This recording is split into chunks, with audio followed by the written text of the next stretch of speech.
자, 이번에는 사건, 사고 소식 하나 짚어볼 텐데요. 그 전에 영상부터 하나 보시죠.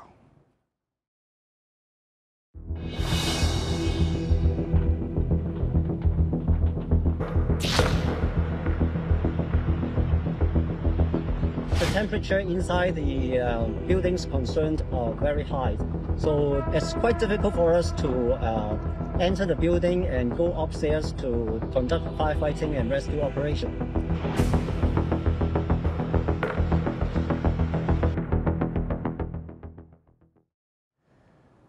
32층짜리 아파트가 순식간에 거대한 잿더미가 됐습니다. 홍콩에서 일어난 최악의 불로 수십 명이 목숨을 잃었는데요. 그 피해가 계속 불어나고 있습니다.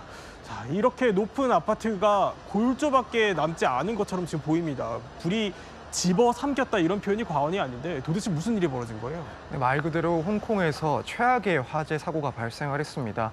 2,000 가구, 이제 4,800명이 넘는 그런 인구가 살고 있는 대규모 아파트 단지에서 불이 났고 현재까지 44명이 숨지고 300명 가까이가 지금 내부에 갇혀서 실종된 상태로 파악이 되고 있습니다. 예.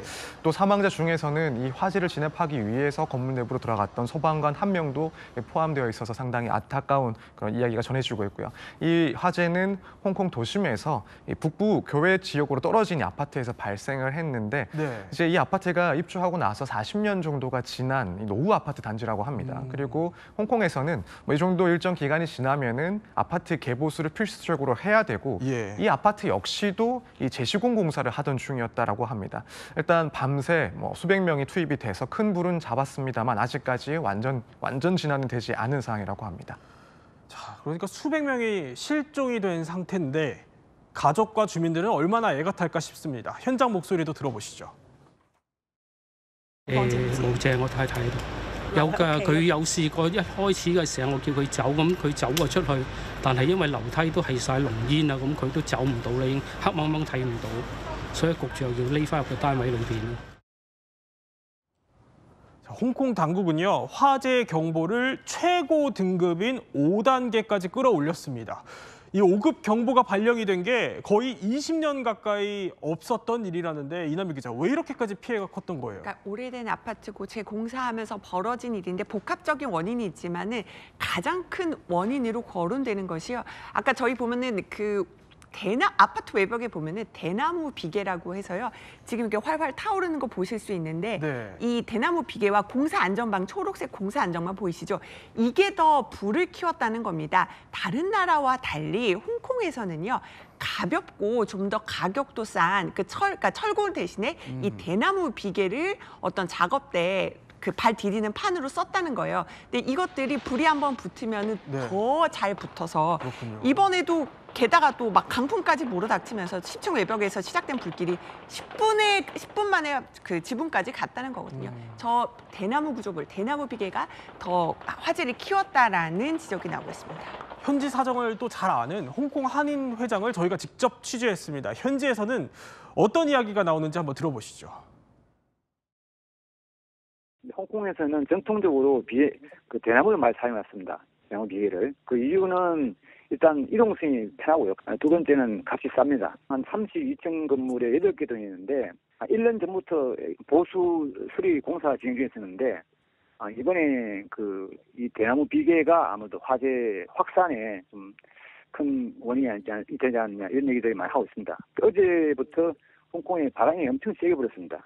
그러다 보니까 그런 것들이 겹쳐지면서 그 화재가 커지지 않나 이렇게 봅니다.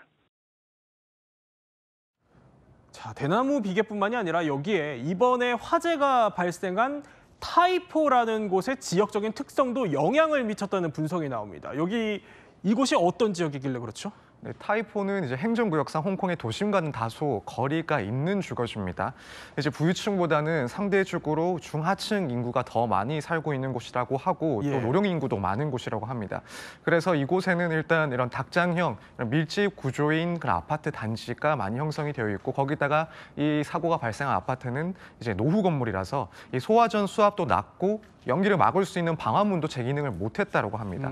이제 그리고 그런 지역적인 특성 때문에 이 아파트의 입주민 40% 가까이가 이제 65세 이상인 고령층이라고 합니다. 그래서 이 불이 났을 때 빠른 대피가 상당히 힘들었던 거고, 뭐 예를 들어 휠체어라든가 혹은 보행 보조기를 타는 그런 고령 인구의 경우에는 사실 나오기가 상당히 쉽지 않았던 것으로 보입니다. 그래서 지금 실종되어 있는 이 300명 가까운 그 숫자는 대부분 이제 고층 건물에서 탈출하지 못하고 갇혀 있는 상황으로 지금 추정되고 있는 상황입니다. 더 피해가 커지지 않도록 이제 최선을 다해서 또 구조를 해야 할 텐데, 그런데 지목되는 화재의 원인들 가운데 울리지 않은 화재의 경보기, 그러니까 경보기가 작동하지 않았다는 건가요?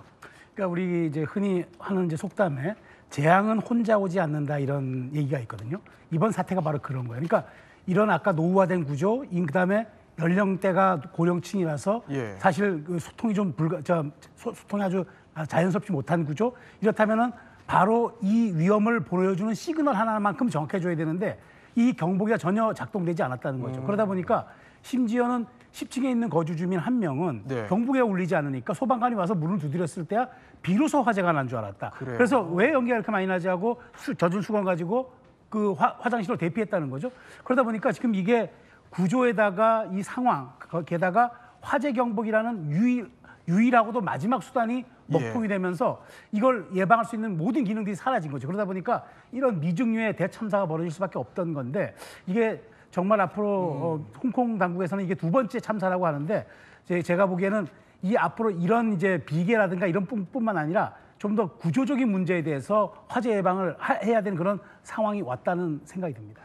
그런데 지금 정확한 화재 원인조차 아직 파악이 안 된다면서요? 그렇습니다. 이제 아직 정확한 원인은 파악이 안 되는 가운데 추가 조사가 이뤄져야 하는 걸로 보이는데요.